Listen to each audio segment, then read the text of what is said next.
Amables televidentes, hemos estado en los programas anteriores cronicando sobre la vida y obra de algunos presidentes municipales que han dejado trabajos muy importantes para Loreto que nos hacen recordarlo.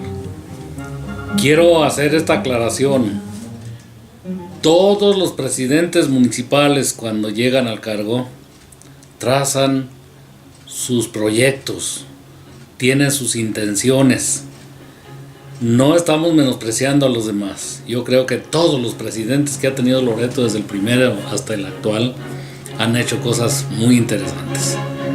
Pero hemos insistido en las cosas que hicieron cambiar de alguna manera significativa a Loreto. Esta vez platicaré a ustedes sobre la vida y la obra de un gran presidente, de J. Guadalupe Carrillo Parada. Es siempre conjeturado que ese apellido Parada tenga que ver con don Isidro Parada. Tal vez. No he encontrado un documento que hable bien de la biografía de don Lupe Carrillo, de dónde nació, dónde vivió y esas cosas. No he dado todavía en archivos, ando en la búsqueda. Habremos de llegar algún día. Pero me hace pensar en lo que he encontrado nada más es, por ejemplo, en el archivo histórico de Villa García, encontré un libro de inscripciones de niños que asistían a la escuela primaria en la hacienda de San Marcos. Ya alguna vez hablamos que la hacienda de San Marcos, Genaro García Rojas, el último dueño, le dio a la hacienda una presencia como de una ciudad en pequeño. Tenía el día de tianguis, que se hacía el tendedero allá en las piedras que están donde ahora es el jardín principal de San Marcos. Tenía cárcel para castigar a los que mal se portaban. Tenía registro civil. Tenemos aquí ya copias de todas las personas que se registraron allí civilmente. En el archivo de Villa García encontré los libros y de ahí sacamos las copias. Y habla en ese libro de los registros de la escuela primaria de Guadalupe Carrillo como alumno de primer año, de segundo y de tercero en la escuela de la hacienda de San Marcos. De manera que eso es lo que nos hace pensar que sus orígenes estuvieron, si no en la Martinica, fue precisamente en San Marcos, en la hacienda. Recordemos que en la Martinica estuvo asentada la población mucho antes que Loreto existiera. De tiempos muy remotos hay documentos de fe, de bautismo, de matrimonios, de defunciones que hablan de la Martinica. Y decíamos la otra vez que don Isidro Parada, que fue un empleado de confianza de Genaro García Rojas, tenía un carácter fuerte y eso hizo que Genaro lo mandara a vivir a la Martinica, porque ya la Martinica existía, y que después de la Martinica Isidro Parada se vino acá a Loreto, donde tuvo en posesión la finca, que eran las bodegas primitivas que había fincado Genaro García Rojas. Bien. Don Guadalupe Carrillo Parada rigió los destinos en el 11º ayuntamiento del 1 de enero de 1956 al 31 de diciembre de 1958. Las fechas muchas veces desorientan a los radioescuchas o a los televidentes porque hablamos de enero. Antes, todos los presidentes municipales iniciaban funciones el día 1 de enero y terminaban el día 31 de diciembre. Esta modalidad vino a acabarse cuando el señor Aquiles Montoya tomó posesión. Tuvo que prolongarse su periodo un poco más para que el siguiente presidente no tomara posesión el día 1 de enero, sino el día 15 de septiembre. Es decir, que de los presidentes Aquiles Montoya, que debió terminar el 31 de diciembre, siguió todavía enero, febrero, marzo, abril, mayo, junio, julio, agosto y septiembre. Bien, don Guadalupe Carrillo fue presidente y tuvo como regidores al señor Manuel de Lira Zapata, a Ángel Palacios Terán, a J. Félix Casillas Vázquez, a Antonio Gallegos Sagredo. Fue síndico el señor Antonio Dávila Gallegos. Su secretario de gobierno, el señor Francisco Ruiz Flores Vázquez, Panchito como popularmente lo conocemos en Loreto, y fue tesorera la señorita Aída Delgadillo Chávez. Posteriormente, años después, se casó con Panchito. Entonces vamos a pensar que del ayuntamiento de don Lupe Carrillo, el secretario y la tesorera fueron el matrimonio Ruiz Flores Delgadillo. Fue hijo del señor Jesús Carrillo y de la señora Jovita Parada. Es la conjetura que hacemos pensando que tal vez doña Jovita era familiar de don Isidro Parada. Son conjeturas, no comprobado nada todavía. Y pensemos que se reportó o se reportan datos, de eso sí hemos encontrado, de su acta de nacimiento, de su acta de defunción, perdón. Según el acta de defunción, él murió en 1997, contando con 87 años. Haciendo manejo de las matemáticas, pensemos que nació por el año de 1910, cuando iniciaba la Revolución Mexicana. Contrajo matrimonio con Celia García. Ella era oriunda de Viudas de Oriente, que ahora es Villa Juárez. Recuerden que el nombre antiguo de Villa Juárez fueron viudas. Había viudas de Oriente y había viudas de Poniente. Ella era de Viudas de Oriente. El periodo de gobierno de don Lupe Carrillo fue de mucha actividad política, y por ende dejó un legado histórico muy importante. Vamos a puntualizar algunos de los aspectos que le dan importancia, le dan exclusividad a este presidente.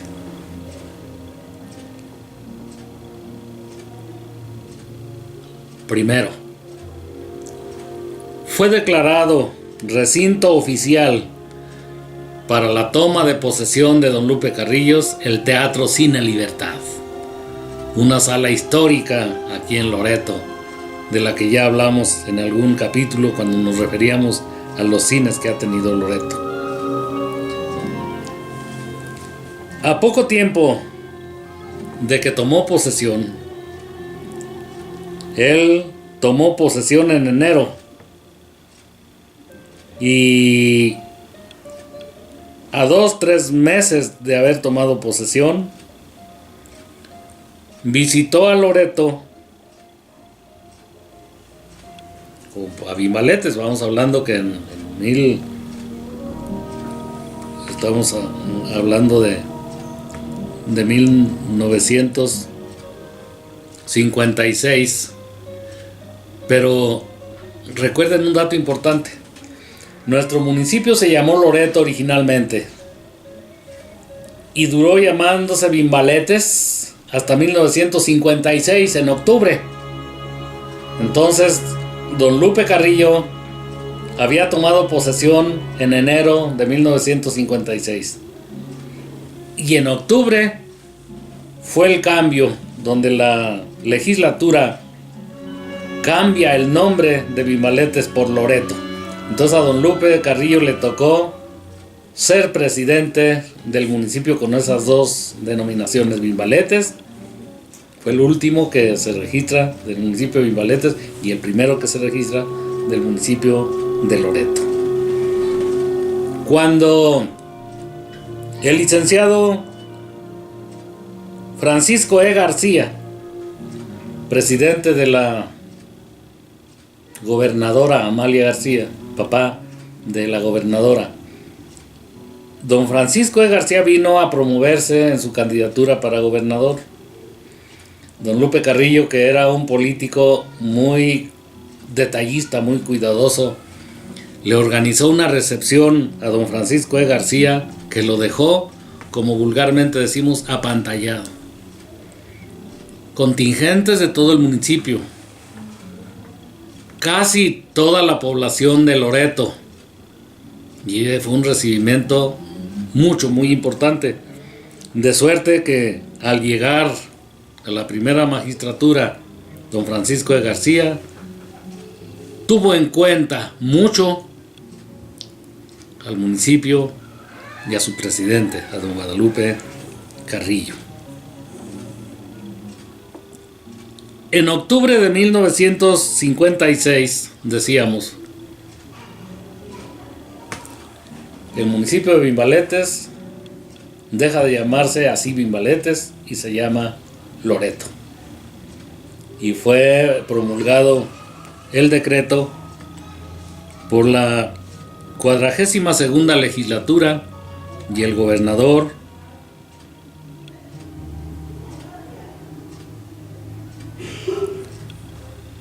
del estado. El gobernador Francisco E. García, con ese motivo, como estaba cumpliendo el municipio 25 años, ellos llamaban que eran las bodas de plata del municipio, le hizo dos regalos a Loreto. El primero, muy importante, deja de ser Vimbaletes y se llama Loreto el municipio. Segundo regalo, lo declara ciudad, la ciudad de Loreto. Antes de 1956 era la ranchería de Loreto, o Loreto nada más, y él lo declara ciudad. Dos regalos muy importantes. Para esas fiestas del 25 aniversario de la fundación del municipio, se preparó la fiesta más rumbosa que ha tenido Loreto. Formó un patronato con los loretenses más distinguidos que había. El presidente fue el profesor Manuel Rangel Martínez. Organizó una exposición fantástica, ganadera, industrial y agrícola. Todo alrededor de la plaza estaba lleno de exhibidores de esa gran exposición que ha sido única. Como única también fue una convocatoria que lanzó el ayuntamiento presidido por don Guadalupe Carrillo para realizar unos juegos florales, los únicos juegos florales que ha tenido nuestro municipio. Fueron esos a los que convocó Don Lupe. Yo estaba entonces en la escuela primaria Jaime Torres Bodet y allá le daba mucha promoción a los Juegos Florales. Recuerdo que hablaban de una cantidad para los triunfadores, parece que de 4,000 pesos, no estoy muy seguro. Pero hablar de 4,000 pesos en 1956 sería un dineral actualmente. Los Juegos Florales tendrían dos modalidades, una en verso y otra en prosa. Y hubo infinidad de suscriptores para participar en esos Juegos Florales. El campeón de los Juegos Florales fue un oriundo de Sombrerete, de Estación Frío. O sea, era el profesor José Antonio Murillo Reveles. Él hizo el de prosa. El de verso fue Enrique Félix Enciso. Voy a hablar primero tal vez del campeón de verso. Él participó con un poema muy vasto. Es de 4 cuartillas. Lo llamó Canto a Loreto. Es un poema muy bonito. Nos llevaríamos mucho tiempo leyéndolo, pero entresaco algunos capítulos o algunas partes que tiene muy importante. Él lo llama Canto a Loreto y dice cosas muy bonitas para Loreto. Por ejemplo, en una parte dice él: Loreto, te veo emperatriz y quiero enamorar a tu corte soberbia, cañaverales con capas regias en esmeralda, vocinglera y en el peñón musgoso de tu torno lila, y mantar las carbunclas doradas de la noche. Y en otra parte dice él: Loreto, nube en el filón de la noche enlutada, cubro tus surcos fecundos con el polen de sazón y la grana del crepúsculo blasonando tu corona. Loreto, te canto, flor de tierra negra, numen de alfabeto, y dejo en mi arcón labrado en ébano las venas de mi corazón. Para ti, Loreto, predico la frase sedosa de López Velarde: patria, tu superficie es el maíz, tu palacio el rey de oros, y tu cielo las garzas en desliz y el relámpago verde de los loros. Tú eres clorofila emperatriz en la llanura interminable, dama de labios carnosos y tu rostro de rosas de tisú. Tú eres penacho de codorniz, vagabunda, con primorosos caireles de terciopelo azul. Loreto, quinceañera sutil, tu cuarto de siglo es razón, es aleluya que brota del manantial inmarcesible de la historia que se yergue en los prados de lo tangible. Loreto, muchachita sonrosada de moños en las trenzas, de arracadas con colorines, en aguas de percal, albeante, perfume y pomada en el rostro. Quiero para ti, niñita de trigo, el resplandor de las estrellas y el regazo del cielo amigo. Muy bonito el poema, que fue el campeón en esos Juegos Florales.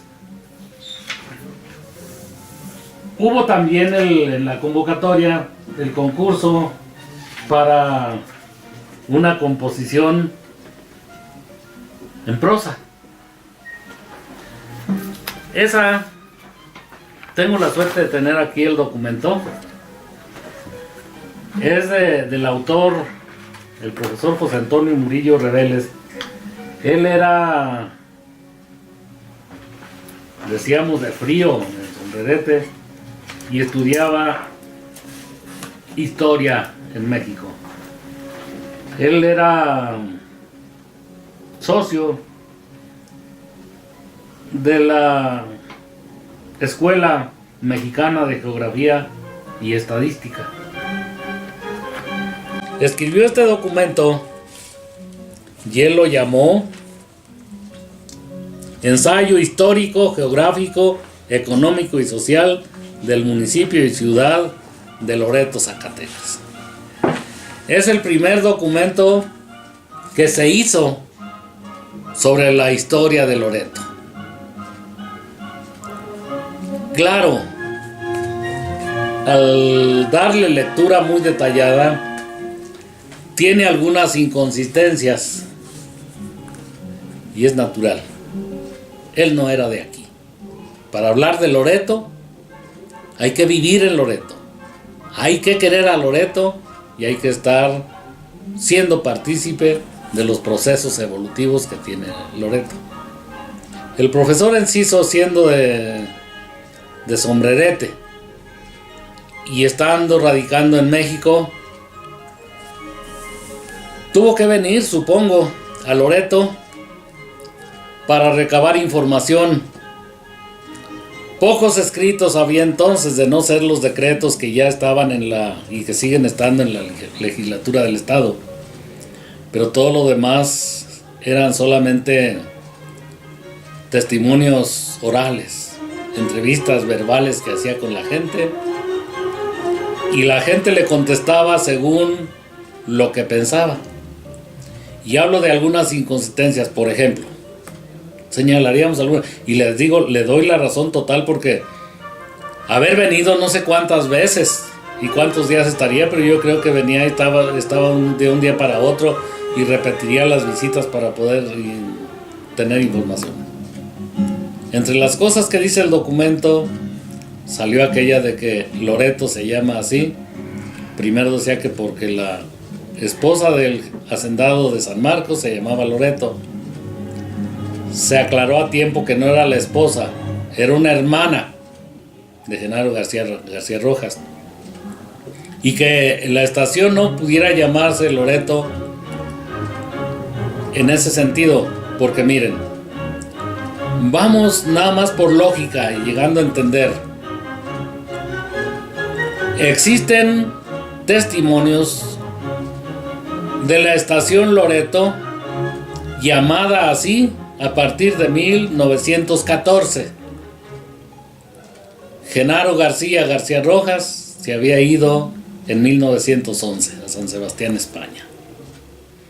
Ya no estaba aquí, entonces no pudo ser él el que le pusiera el nombre a la estación de Loreto por su hermana. Y si hubiese estado, también vamos entendiendo esto, haciendo conjeturas.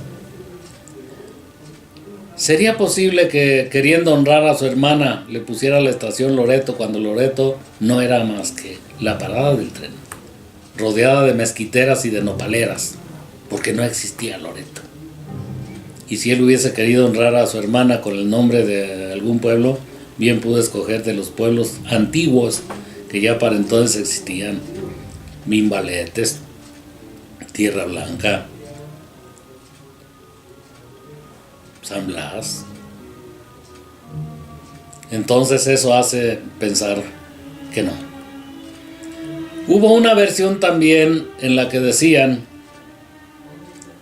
que se le puso a la estación el nombre de Loreto porque Genaro García en sus bodas se fue a Europa, y en Italia su esposa Chonita quedó impresionada con la imagen de la Virgen de Loreto, y que llegando le gustó tanto aquello que dijo que la estación se llame Loreto. Pero tampoco es lógico. Genaro García se casó por 1880. Y cuando la estación apareció, vamos pensando que en el 83, 88, la Virgen de Loreto no era conocida por aquí. La Virgen de Loreto llegó aquí a ser patrona en 1938. Entonces hay mucha distancia y no puede ser tampoco el hecho. Ya hemos repetido varias veces que la estación primero se llamó Paradero Quijano. El tren pasaba. Y después, por influencias de don Genaro García Rojas, que se dice era compadre de Porfirio Díaz, fue a pedirle que el ferrocarril se parara aquí en su hacienda, porque él, para sacar cosechas de su hacienda, tenía que hacer numerosos viajes en carretones guayines, tanto a Aguascalientes como a San Luis o a mismo Zacatecas, y que teniendo ya el servicio del ferrocarril, a un carro caja del ferrocarril le cabía lo que eran más de 100 capacidades de los carretones. Entonces esa ventaja tuvo y logró que el tren se parara aquí. Y decíamos en un principio, Paradero Quijano. Como tenían que cambiar accesorios porque llegaba cosas a la hacienda o iba a irse, le pusieron doble vía desde la parte por acá de la calle Torres Quintero hasta muy avanzado allá hacia el sur del pueblo. La vía es doble, entonces eso hizo que le dieran en llamar cambio de vía a este lugar. Y después de cambio de vía, pues hubo ya la posibilidad del uso del tren pasajero, y entonces la estación se llamó Estación de Bandera. Y era de bandera, decíamos, porque frente está todavía el mástil donde había una ala de madera pintada de rojo. Cuando el tren venía, si esa bandera estaba alta, es que el tren debería pararse aquí en Loreto, porque iba a abordar gente rumbo a San Luis o rumbo a Aguascalientes cuando era de regreso. Si la bandera estaba hacia abajo, el tren podía pasarse sin detenerse aquí, pero los empleados de ferrocarriles sabían si venía gente de San Luis que iba, o de por acá estos rumbos, que iba a bajar aquí, o gente que venía de Aguascalientes iba a bajar aquí. Entonces, aunque la bandera estuviera hacia abajo, el tren se paraba lentamente para que el pasaje hiciera uso del ferrocarril. Y ya repetimos en los programas primeros que fueron los ferrocarrileros los que llamaron Estación Loreto por una mujer, Loreto Esquivel, de bellas facciones y bello trato, que vendía comidas, tortillas con sopa de arroz y un chile relleno, quesadillas o gorditas. Y tan popular fue que con el tiempo la estación se llamó Loreto. Bien, esa historia monográfica del profesor Murillo Reveles de todas maneras sirvió de guía, ha servido de guía para que muchos historiadores dentro y fuera del estado se guíen, se documenten en ella y hacer sus juicios, que les digo, en muchos casos carecen de sustento. La verdad es otra. Hay unos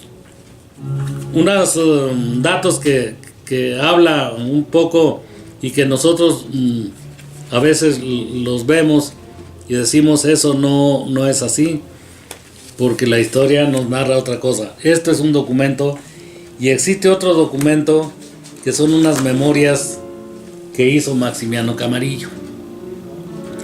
Leer el documento de las memorias de Maximiano Camarillo y la historia monográfica el ensayo monográfico del profesor Murillo Reveles, hay diferencias en datos.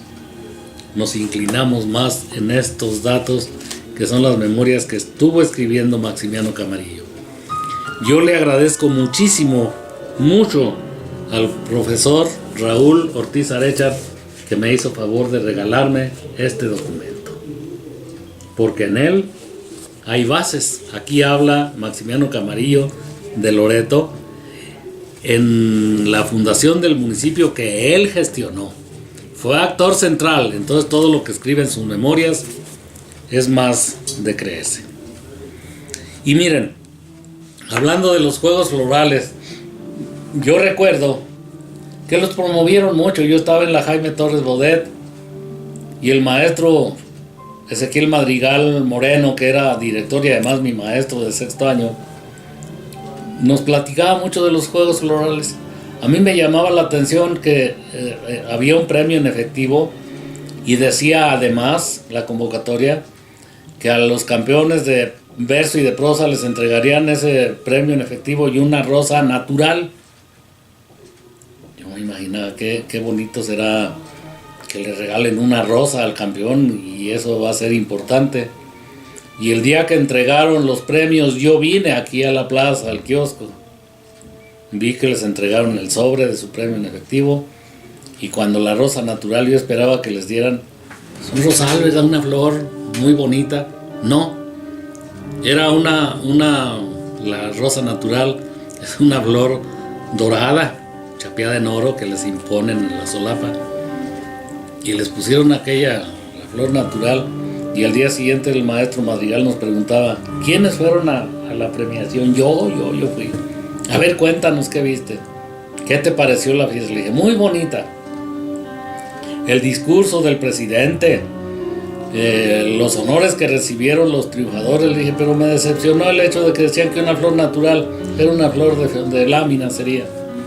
No, Enrique, es que es flor natural, ese es el premio que se da en todos los juegos florales, pero es una rosa dorada, tiene oro.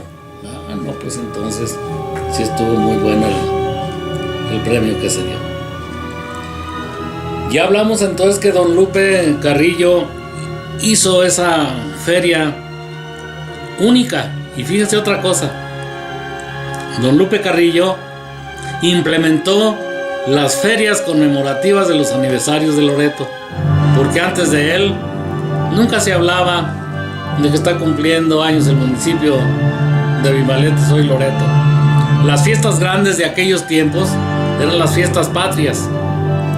Para entonces se coronaba la reina, había juegos mecánicos, había vendimia de puestos, de dulces, de artesanías, etc.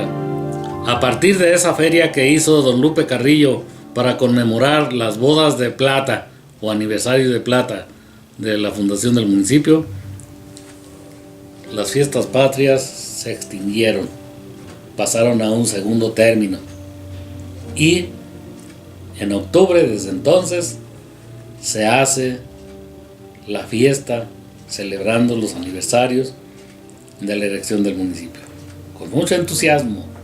Recuerden ustedes cómo hay semanas culturales, vamos diciendo, teatro del pueblo, hay música, hay festivales, hay pólvora, mucha fiesta en el pueblo. Y la reina del pueblo desde entonces, desde 1956, es la reina de las fiestas del aniversario de Loreto.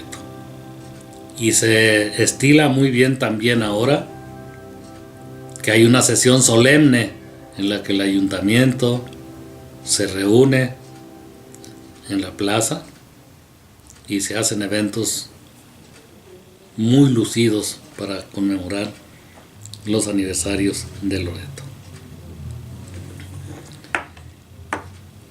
de hablar del trabajo de don Lupe Carrillo es hablar de otras muchas cosas, porque él no solamente con las fiestas del aniversario del municipio, vamos hablando de otras obras que hizo además don Lupe Carrillo. Él hizo algo muy importante para Loreto. Con él se introdujo la energía eléctrica al pueblo. Antes de él habría de estar todo el mundo tranquilo ya para las 9, 10 de la noche en su casita, a oscuras, alusados con aparatos de petróleo o con velas. Los niños de aquellos tiempos jugábamos muchísimo todas las tardes, y en la noche si había luna. En las noches de plenilunio podíamos correr por las calles y ver con toda claridad, pero en las noches de luna nueva, cuando eran oscuras, muy temprano teníamos que estar ya en casa. Él cambió la vida del pueblo cuando introduce la luz eléctrica. Imagínense ver las calles todas iluminadas, ver las casas con sus ventanas de luz muy fuerte, y eso hizo cambiar al pueblo notablemente. También otra de las obras grandes de don Lupe Carrillo fue intensificar el empedrado de las calles. Antes de don Lupe Carrillo, solamente algunas partes muy importantes del pueblo estaban empedradas. Todo lo demás era de tierra. Banquetas no se diga, las banquetas eran solamente ladrillos pegados y rellenos de tierra, pero era terracería también. Don Lupe invitó a los propietarios de las fincas para que le pusieran piso a la banqueta y empedró muchas calles. Le dio otra imagen al pueblo de Loreto. Y una cosa importante, tuvo mucho cuidado don Lupe Carrillo de regenerar, de reedificar, de remozar las escuelas primarias de todos los ranchos.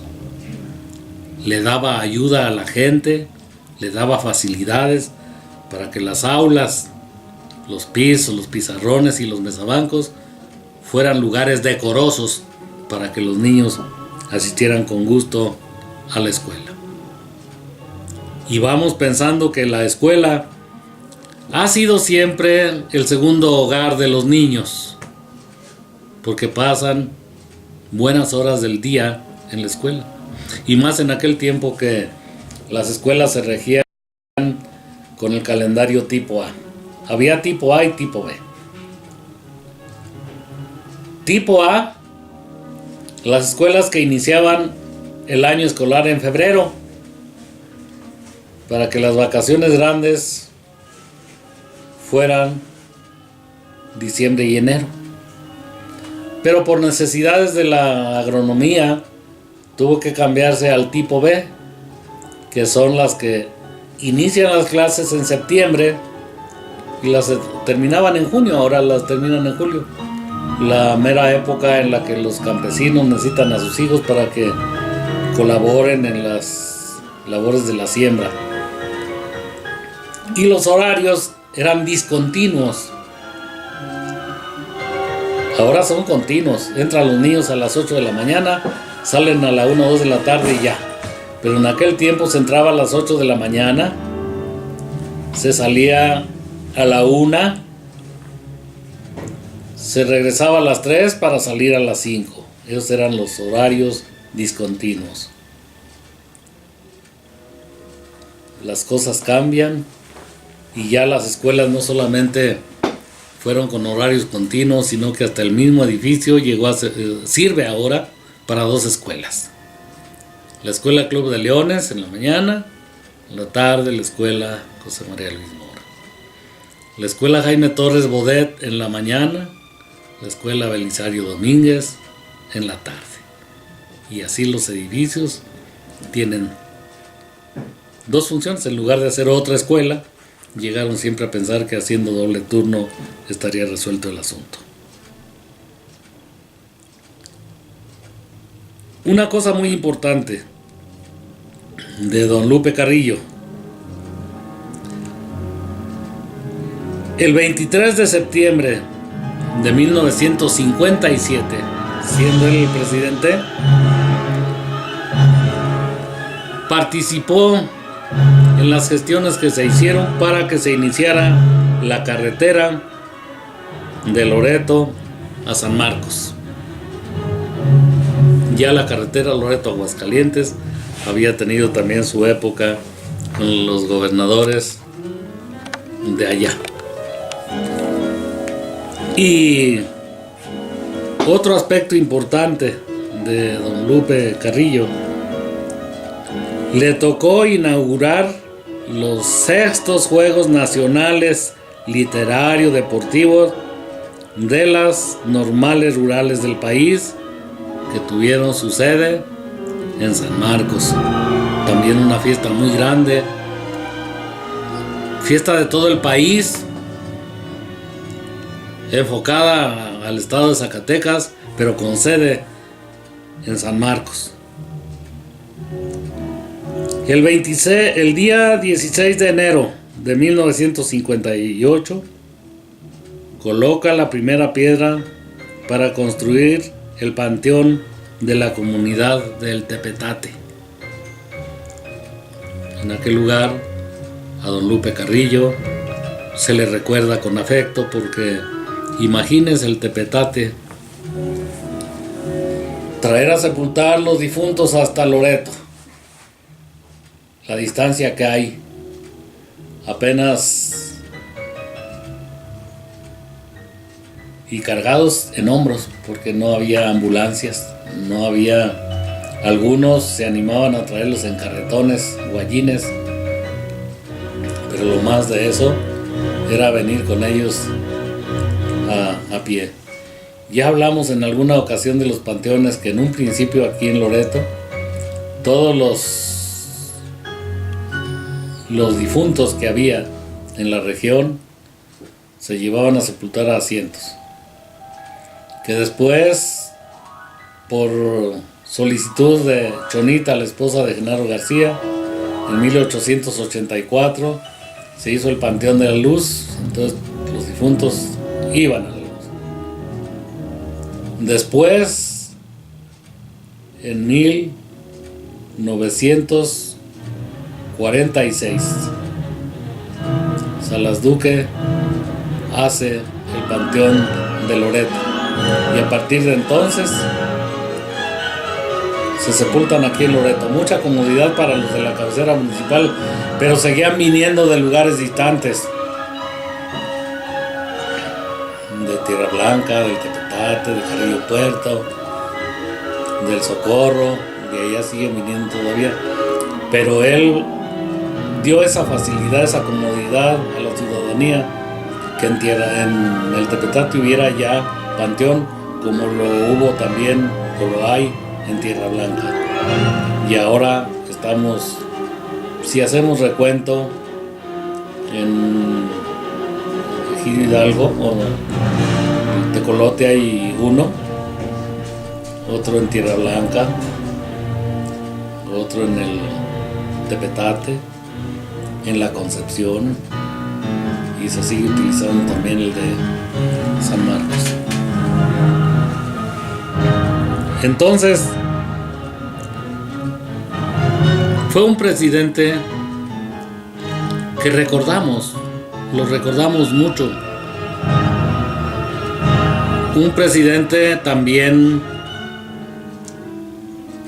de presencia muy especial. Don Lupe Carrillo